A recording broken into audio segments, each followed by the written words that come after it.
জগত সংসারে তুমি এমনই একজন, তোমায় পরাণ করে এই অন্তরে রাখবো আজীবন।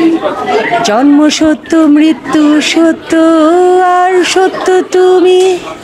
এই সত্য নিয়ে বুকে বেঁচে রব আমি।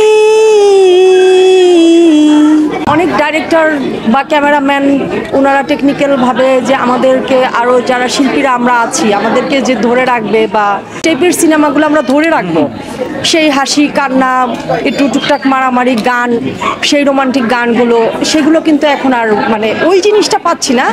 তারপরেও সিনেমার কাহিনী আমি কিছু কিছু মুভি দেখলাম, খুব ভালো লাগলো। সাকিবের কিছু মুভি কিছুদিন আগে দেখলাম, খুব ভালো লাগলো, আমি নিজেই দেখেছি। কিন্তু আমার মনে হয় যে এতগুলো মিডিয়ার কারণে উঠে আসতে পারছে।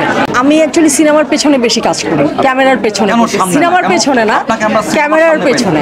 এই যে হঠাৎ করে আসবো, আপনাদেরকে সারপ্রাইজ করব, এই জন্য কিছুদিন ক্যামেরার পেছনে কাজ করলাম।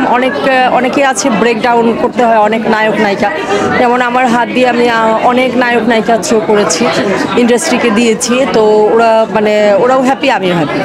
আমি কাজে ব্যস্ত ছিলাম, আমার পড়াশোনা ছিল, মাঝখানে আমার সংসার, আমার আব্বু মারা গেল। তো ওই কারণে আমি একটু দুঃখী হয়ে পর্দার কাছ থেকে সরে গেল, পর্দার একদম পেছন থেকে সরিনি, পর্দার পেছনে আমি ঠিকই আছি। টেকনিক্যাল কাজটা আমার শুরু থেকেই ভালো লাগতো। টেকনিক্যাল কাজটা যেমন লাইটের কাজ, কিছু এডিটিংয়ের কাজ, এই কাজ করতে করতে আমি এখন একটা চ্যানেলে এডিটর হিসাবে আছি, আর ফ্রিল্যান্স এডিটর হিসাবে আমি কাজ করি। আমার নিজের প্রোডাকশনের কাজগুলো আমি নিজেই করি, বেশিরভাগ কাজ আমি নিজেই করি।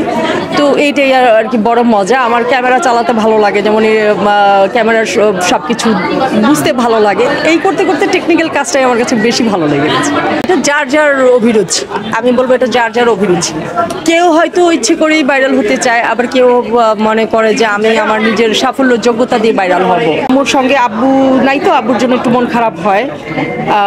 আব্বু মারা যাওয়ার পর থেকে আমাদের আসলে ঈদগুলা কেমন জানি একটু দুঃখীভাবে শুরু হয়। তারপরে নিজেরা নিজের মনটাকে ঠিক করে শক্ত হয়ে আনন্দ ফুর্তি করি আর কি, জোর জবস্তি আনন্দ ফুর্তি করি।